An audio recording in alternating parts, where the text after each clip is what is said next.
भंडारा जिल्ह्यातील पवनी तालुक्यातील अड्याळ येथे मार्च 25 ते 2 एप्रिल या कालावधीत भागवत कथाज्ञान, ज्ञानयज्ञ व सर्वधर्मी सामूहिक विवाह सोहळ्याचे आयोजन करण्यात आले होते। या कालावधीत भाविकांनी उपस्थित राहून भागवत कथेमधून आध्यात्मिक बोध घेतला।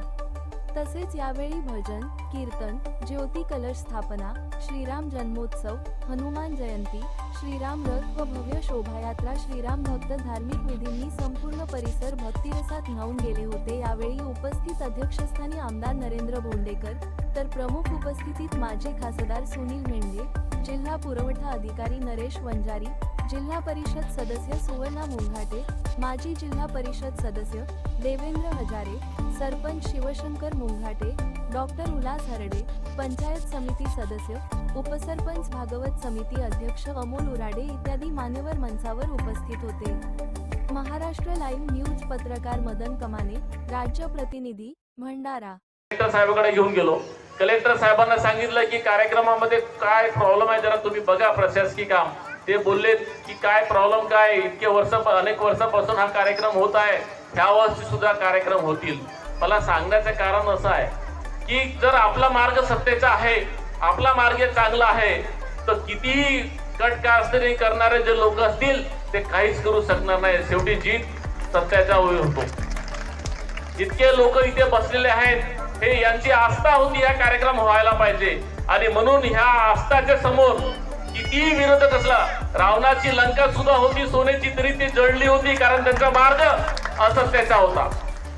त्याचा मार्ग जर सत्याचा असता तर रावणापेक्षा विद्वान कोणीच नव्हता, परंतु रावणाचा अंत यासाठी झाला तर त्यांना मार्ग असत्याचा निवडला।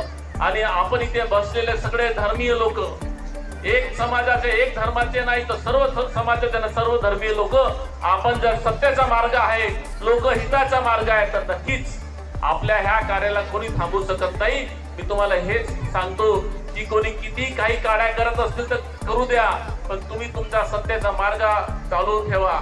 आम्ही राजकारण करत असताना आम्हाला बरेचदा सांगत असतात की तुम्ही विकासाचं राजकारण करता, विकासाचे काम करता, परंतु या विकासाला काही होत नाही। इलेक्शन मध्ये जातीपाती धर्माचा केला की राजकारण होते, परंतु मी तुम्हाला त्यांना सांगत असतो, एखादा व्यक्ती शॉर्ट टर्म मध्ये जर राजकारण करत असेल, एखादा व्यक्ती खोटं बोलून राजकारण करत असेल, त्याला जरी टेम्पररी विजय मिळत असेल, परंतु भविष्यामध्ये त्याला पराजय 100% पक्का आहे।